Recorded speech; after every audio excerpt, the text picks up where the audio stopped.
Hello everyone, कैसे हैं आप सब लोग। Welcome back to ICT virtual classroom Dehradun. मैं निखिल राणा, क्लास 8th का आज हम रिवीजन स्टार्ट करने वाले हैं। पूरी मैथ्स के रिवीजन, कुछ क्वेश्चन जो इंपॉर्टेंट क्वेश्चन रहने वाले हैं। एक्चुअली हम सिलेबस पूरा कर चुके हैं। इंट्रोडक्शन टू ग्राफ्स रहता है, ग्राफ्स बहुत इजी है, वो आप अपनी बुक में कॉपी में कर सकते हैं। कोई डाउट अगर ग्राफ्स रिलेटेड होगा तो उसको हम यहाँ डिस्कस कर लेंगे, अदरवाइज हम पूरा चैप्टर कंप्लीट कर चुके हैं।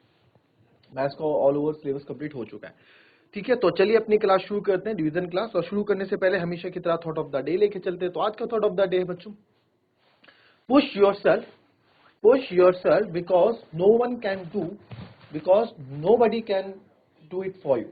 ठीक है, अपने आप को खुद पुश करना चाहिए। आपको कोई दूसरा आपको आपके लिए पुश नहीं करेगा। ठीक है, कोई आपको पुश नहीं करेगा कुछ अच्छा करने के लिए। आपको खुद अंदर से मोटिवेशन चाहिए कि मैं मेरे को चीज करनी है ना। आज की डेट में कोई नहीं आएगा दूसरा कि भाई तुम भी आगे बढ़ो, तुम आगे बढ़ो। हर कोई चाहता है आप पीछे रहो, कोई नहीं चाहता आप आगे बढ़ो अदर देन योर फैमिली। ठीक है, तो अपने आप को अपने अंदर ऐसा रखो कि खुद अपने आप को पुश करो कि नहीं मुझे चीज करनी है, कैसे भी करके करनी है ना। ठान लो एक चीज, डिटरमाइंड हो जाओ चीजों को लेके, तो आपको चाह के भी कोई नहीं रुक पाएगा। You will get your goal, आपको आपके गोल्स पूरे मिलेंगे। ठीक है, तो फिलहाल हम आते हैं अपने रिवीजन पार्ट पे। हम अभी डायरेक्ट एंड इनवर्स वेरिएशन के क्वेश्चंस कर रहे थे जो कि बहुत अच्छे थे एंड काफी कुछ सीखने को भी मिला इसमें, है ना। कल जैसे क्वेश्चन आपको यहाँ पे अगर कुछ रहता है तो वो भी कवर कर लेते हैं।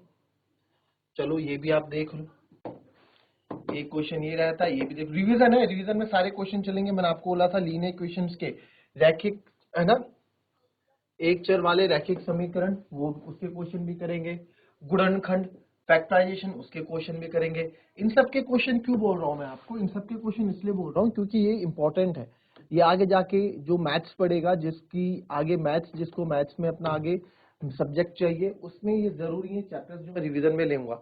गुणनखंड हो गया, रैखिक चर, एक चर वाले रैखिक समीकरण हो गया, लीनियर इक्वेशन इन वेरिएबल हो गया, है ना, फैक्टराइजेशन हो गया, और भी काफी chapter, square and square root, square की ट्रिक्स आपको बताई थी कैसे स्क्वायर निकालते हैं, ये सब हम देखेंगे। अभी फिलहाल इस पे आते हैं। A 5 meter 60 centimeter high vertical pole casts a shadow 3 meter 20 centimeter long।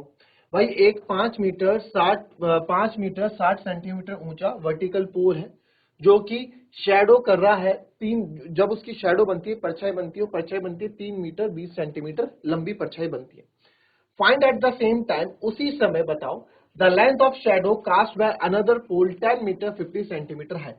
उसी वक्त बताओ, सेम टाइम पे, क्योंकि देखो टाइम के अकॉर्डिंग भी, सूर्य के एंगल के अकॉर्डिंग भी लेंथ ऑफ शेडो चेंज होती रहती है, इसलिए उन्होंने बोला कि उसी समय फाइंड द सेम टाइम। आप ये बताओ कि लेंथ ऑफ शेडो अनदर पोल की, एक दूसरा पोल वहां पे है जो 10 मीटर 50 सेंटीमीटर ऊंचा है, उसकी शेडो की हाइट क्या रही होगी। और दूसरा आपको पूछा है the height of a pole which cast a shadow 5 metre long, एक ऐसा पोल की हाइट बताओ जिसकी शेडो 5 मीटर लंबी होगी।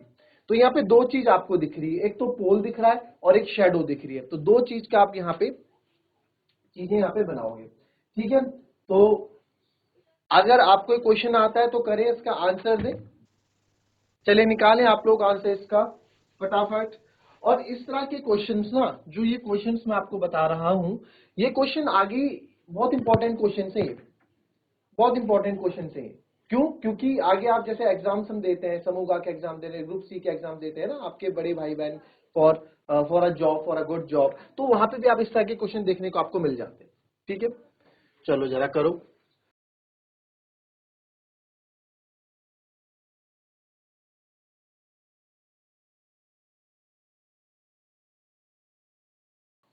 चलिए देखते हैं, यहाँ दो चीज हमको दिख रही है, एक हाइट ऑफ पोल दिख रही है, तो एक हाइट ऑफ पोल बना देते हैं,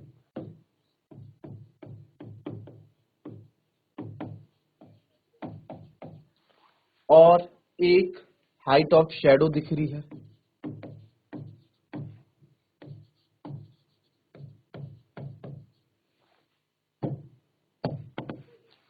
तो हाइट ऑफ पोल में आप देख पा रहे हो कि 5 मीटर 60 सेंटीमीटर का कोई पोल है, वो शैडो बना रहा है 3 मीटर 20 सेंटीमीटर। ठीक है, अब आप पूछा आपसे find that the same time the length of shadow cast by another pole 10 metre 50 centimetre. तो वो कितनी, इसको मान लो x कितना शेडो बनाएगा। जाहिर सी बात है, आप देखें 5 मीटर की कोई पोल है, जो 5 मीटर वाला पोल है, ठीक है, अब वो कितना हो गया 10 मीटर, यानी कि बढ़ गया, 5 से 10 हो गया।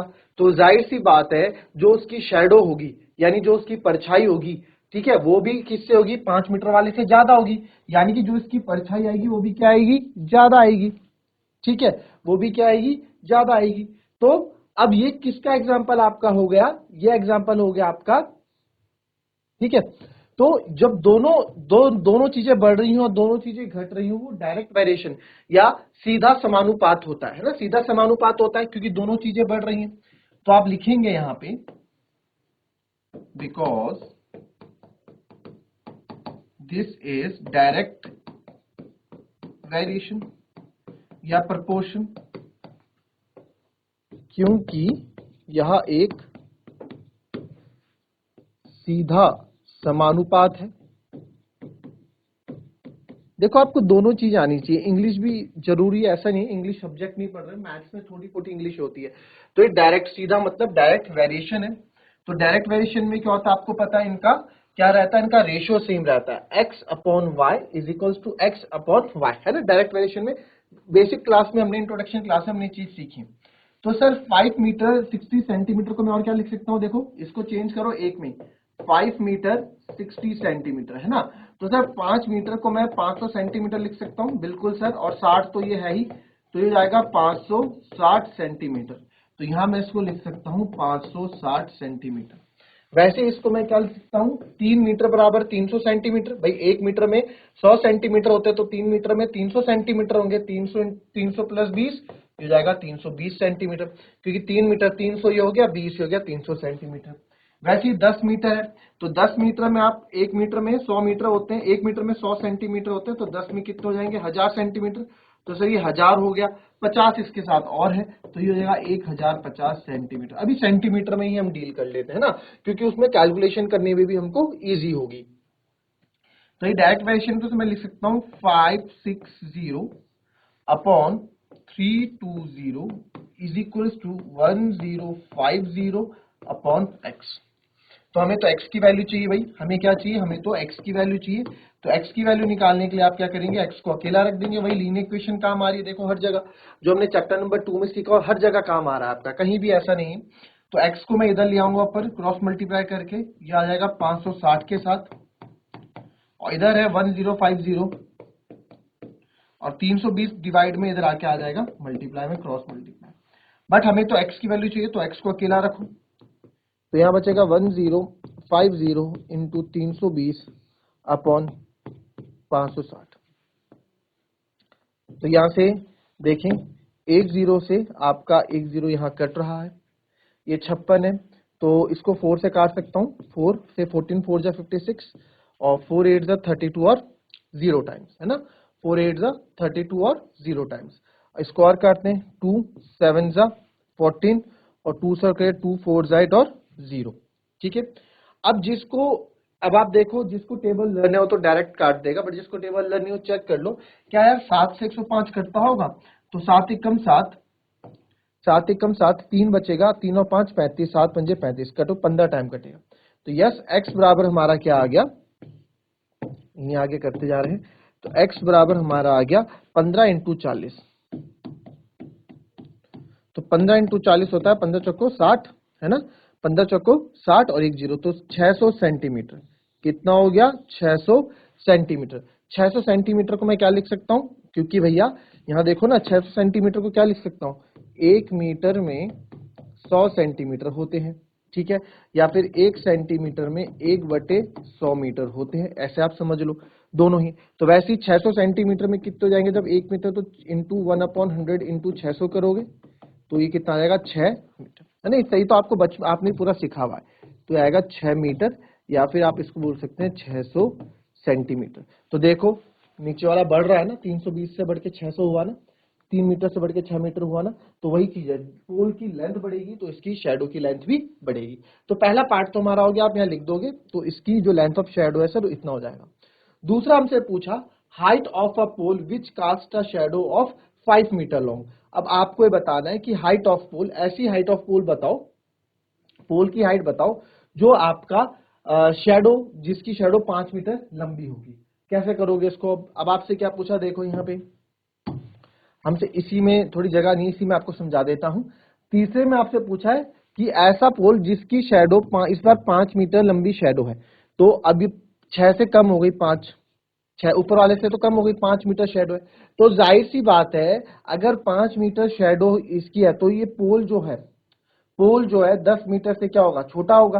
भाई इसकी लेंथ भी क्या होगी, छोटी होगी। भाई अगर बड़ा पोल है तो बड़े पोल की लंबे, जो लंबा पोल है उसकी शैडो भी लंबी होगी। छोटा पोल होगा उसकी शैडो यानी परछाई भी छोटी होगी। तो जाहिर सी बात है जो आप यहाँ निकालोगे वो भी क्या होगा सर, छोटा ही होगा इसके रिस्पेक्ट में। तो दोनों चीजें क्या है, घट रही हैं।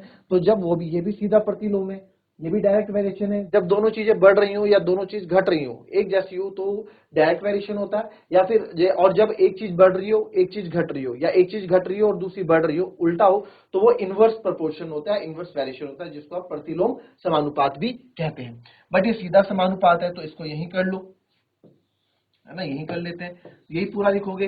Because this is N direct variation, एक डायरेक्ट वेरिएशन बना रहा है सर। तो अब आप किसी को भी ले सकते हो, किसी को भी, मतलब किसी को भी ले सकते हो, 1050/600 भी ले सकते हो और 560/320 भी ले सकते हो, किसी का, क्योंकि आपके पास दोनों वैल्यू है। तो मैं ऊपर वाले छोटे नंबर से तो ये लेता हूँ 560/320 इज इक्वल्स टू, ये तो हमें निकालना है x अपॉन 5 मीटर को मैं लिखूंगा 500 सेंटीमीटर। क्यों? क्योंकि सारे यहाँ पे सेंटीमीटर में है ना भी, क्योंकि इनको तो मैं सेंटीमीटर में ले रहा हूं ना, तो इधर वाला भी सेंटीमीटर में लेना पड़ेगा। 500 सेंटीमीटर, x की वैल्यू निकालनी है। x को मैं अकेला रखूंगा, चाहे आप इधर रखो चाहे उधर रखो, लो x को अकेला रखो। ये 560 इंटू ये 500 ऊपर आ जाएगा और 320 तो नीचे है ही। ठीक है, अब आप यहाँ पे जो चीजें कट हुई उन्हें कट कर देंगे, 1 0 से 1 0, 1 0 से 1 0 ये कट हो गया हमारा। ठीक है, फिर वही चीज आप यहाँ पे डायरेक्ट कर देंगे, 4 से 14 टाइम 56, 4 8 जा 32। ठीक है, फिर 2 7 जा 14, 2 4 जा 8, और ये आ जाएगा 2 2 जा 4 और 2 2 जा 4, या फिर इसको मैं डायरेक्ट ही कर लेता हूँ, चलो कर लो, 2 2 जा 4 और ये आएगा 2 2 जा 4, 2 5 जा 10, 250, फिर 2 से एक और टाइम कर जाएगा 125 टाइम। ठीक है, 125 इंटू 7, तो 125 इंटू 7 हम करेंगे, x बराबर आ गया 7 इंटू 125। तो इसको आप करोगे 125 इंटू 7,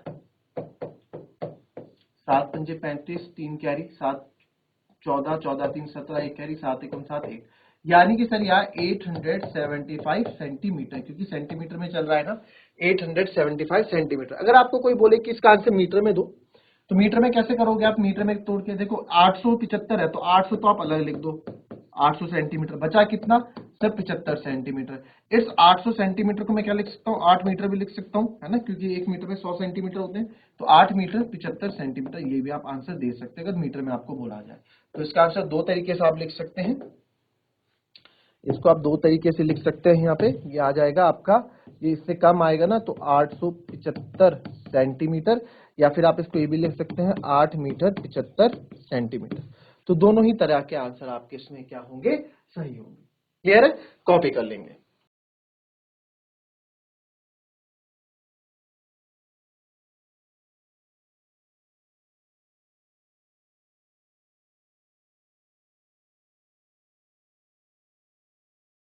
चलिए,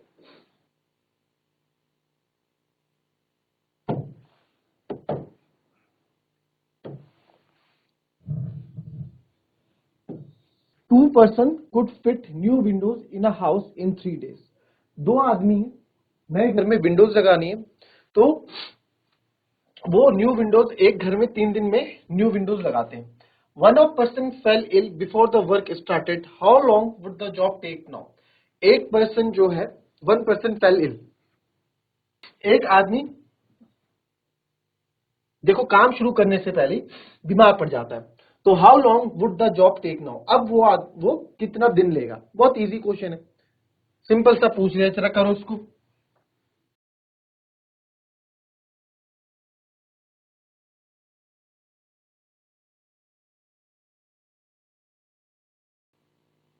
चलो आया आंसर।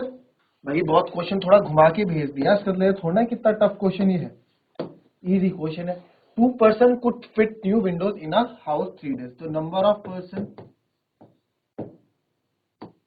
ठीक है, और number of days to fit window, to do fit windows आप लिखिए। नंबर ऑफ पर्सन, 2 person किसी घर में काम 3 दिन में कर लेते हैं, ठीक है, यही तो बोला क्या। इस बार इसने कहानी बना के क्वेश्चन दे दिया आपको, ठीक है। One of the person fell ill, एक बंदा इल हो गया, बीमार हो गया, तो बचा कितना सर, 1 बच गया। तो बताओ वो कितने दिन में काम कंप्लीट कर लेगा, ये आपसे पूछा है। यार एक बात बताओ, ये 2 से कितने हो गए, 2 से 1 हो गए सर, 2 से 1 हो गए, ठीक है। तो 2 बंदे अगर किसी काम को 3 दिन में कर रहे थे, तो अब एक बंदा उस काम को और ज्यादा दिन लगेंगे, तो सर इस पे टाइम तो 3 दिन से तो ज्यादा लगने वाला है, तो श्योर है। तो बस आप यहां से बोल देंगे because this is an inverse variation, ये एक इनवर्स वेरिएशन है सर, ठीक है, यानी कि प्रतिलोम समानुपात है, प्रतिलोम समानुपात है। तो देयरफॉर आपको पता है x into y is equal to x into 1, तो यानी कि x बराबर आ गया 6। तो आप लिख सकते हैं therefore one of the person, how long would the job take now, therefore after person fell ill, ठीक है, फेल इल, द जॉब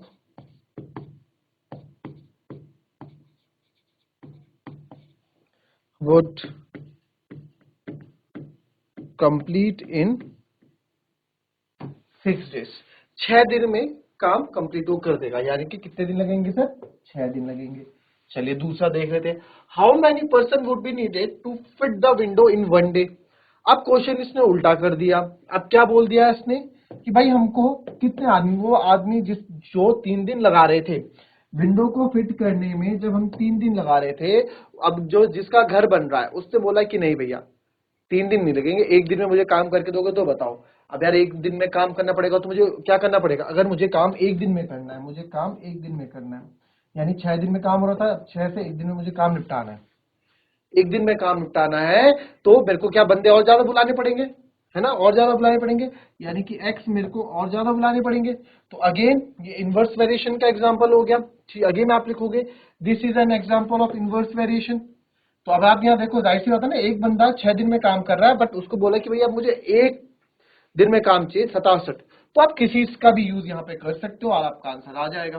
तो 1 इंटू 6 कर लो, चाहे 2 इंटू 3 कर लो, तो because this is an inverse variation, तो आप लिख सकते हैं 1 into 6 is equal to x into 1। तो x बराबर कितने आदमी चाहिए होंगे, 6 आदमी चाहिए होंगे आपको, कितने चाहिए होंगे, 6 आदमी चाहिए होंगे इस काम को 1 दिन में कंप्लीट करने के लिए। आई बात समझ में। इस तरह के क्वेश्चन आते हैं, बहुत इजी होते हैं, अगर आपको तरीका आए करने का, नहीं तो आप फंस जाओगे, 1 डे वर्क निकालोगे, 1 दिन का काम निकालोगे, बहुत टफ हो जाता है, आप इसमें से डायरेक्ट कर लिया कीजिए, ठीक है। चलिए क्वेश्चन और देख लेते हैं होमवर्क के लिए।